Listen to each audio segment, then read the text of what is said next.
வணக்கம். எல்லாம் வல்ல இறைவன் உங்கள் எல்லோருக்கும் நல்லாசி வழங்க வேண்டும் என்று இந்த காலை பொழுதில் இறைவனை மன்றாடி வேண்டிக் கொள்கின்றேன். இன்பமே சொல்க, எல்லோரும் வாழ்க. உங்கள் பாலசுப்ரமணியன் கபூன் டுவாரிங்கிலிருந்து பேசுகிறேங்க. சரி, இன்றைக்கி நீங்கள் பார்த்தீங்கன்னு சொன்னால் இந்த மண் இவ்வளோ பெரிய குவிச்சு வச்சுருக்கிறோம். அப்புறம் அங்கே பார்த்தோம்னா இந்த 8க்கு 8 பையில் போட்டிருக்கிறோம்.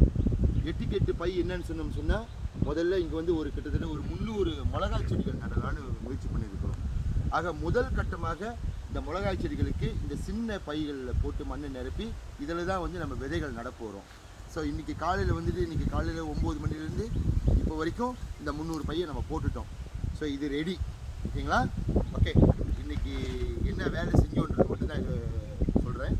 ரெண்டாவது, இன்றைக்கி ரொம்ப முக்கியமான விஷயம் சொன்னால், ஒரு 2 நாளைக்கு முன்பதாக ஒரு முக்கியமான வீடியோ நான் எல்லாத்துக்கும் ஷேர் பண்ணேன்.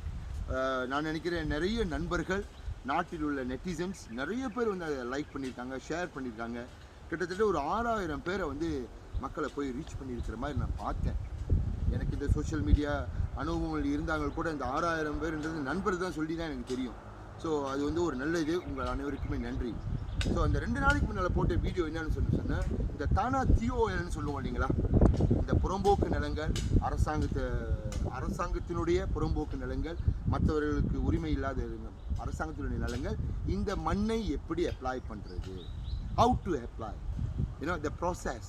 ஸோ இதுக்குன்னு ஒரு ப்ராசஸ் இருக்குது. இதுக்காக நான் கொஞ்சம் வேலைகள்லாம் செஞ்சேன். கூகுளில் சர்ச் பண்ணேன், பிடிஜி பஜாபா டானாட் அண்ட் காலியான் எப்படி இருக்குன்னு. அப்போ சில நண்பர்கள் கால் பண்ணி பேசினேன். ஏற்கனவே இந்த மாதிரி தீவோல் நிலம் வாங்கி பயிர் செய்வர்கள்ட்ட கொஞ்சம் கால் பண்ணி பேசினேன். எப்படிங்க இது செஞ்சீங்கன்னு சொல்லும்போது தான் சில ப்ராசஸ் கண்டுபிடிச்சேன். முதல் தகுதி என்னன்னு சொன்னால், இந்த ரிசர்வ் அல்லது இந்த தீவோல் நிலத்தை எடுக்கிறதுக்கு முதல்ல வர்க்கநகர மலேசியாவாக இருக்கணும். இந்த நாட்டின் பிரஜையாக இருக்க வேண்டும். நம்ம எல்லாருமே நாட்டு பிரஜை தானுங்களே. ஸோ அதில் லூலூஸ். ரெண்டாவது, 18 வயதுக்கு மேற்பட்டவர்களாக இருக்கணும். மூன்றாவது என்னன்னு சொன்னால், மற்றவர்கள் அந்த நிலத்தை உரிமை வைத்திருக்கக்கூடாது. கோச நிலம்னு சொன்னோம் இல்லைங்களா, எம்டி லேண்ட். அப்போ இந்த நிலங்கள் வந்து நமக்கு கண்டிப்பாக நிறைய பேருக்கு தெரியும். நிறைய இடங்கள் இருக்குது. உதாரணத்துக்கு கோலசங்க எடுத்துக்கிட்டோம்னு சொன்னால் நிறைய பேர் அப்ளை பண்ணி எடுத்துருக்குறாங்க. இன்னும் அப்ளை பண்ணி எடுக்காத நிலங்கள் நிறைய இருக்குது. இதை கண்டிப்பாக நம்ம தேடி கண்டுபிடிக்கணும். தேடி கண்டுபிடிச்ச பிறகு அந்த பஜாபாத் டயராவில் போய் பிடிஜி பஜாபாத் தானாட் அண்ட் காலியானில் போயிட்டு அந்த பிளானை எடுக்கணும். இந்த லொக்கேஷன் எங்கே இருக்குது, where is the location about. So அந்த லொக்கேஷன் வந்து காசு கொடுத்தோம்னா அவங்க பிளான் கொடுப்பாங்க. அந்த பிளானை தான் எல்பிஎஸ் அப்படின்னு ஒரு ஃபார்ம் ஒன்று இருக்குது. அதை எடுத்து நம்ம அப்ளை பண்ணணும். அப்ளை பண்ணும்போது சில டாக்குமெண்ட்ஸ்லாம் கேட்பாங்க. அப்படி லூலூஸ் ஆயிடுச்சுன்னு சொன்னால், உங்களுக்கு அந்த மனு பாஸ் ஆயிடுச்சுன்னு சொன்னால் அதுக்கு ஒரு கட்டணம் வைப்பாங்க. நிலத்தை சைஸை பொறுத்தது.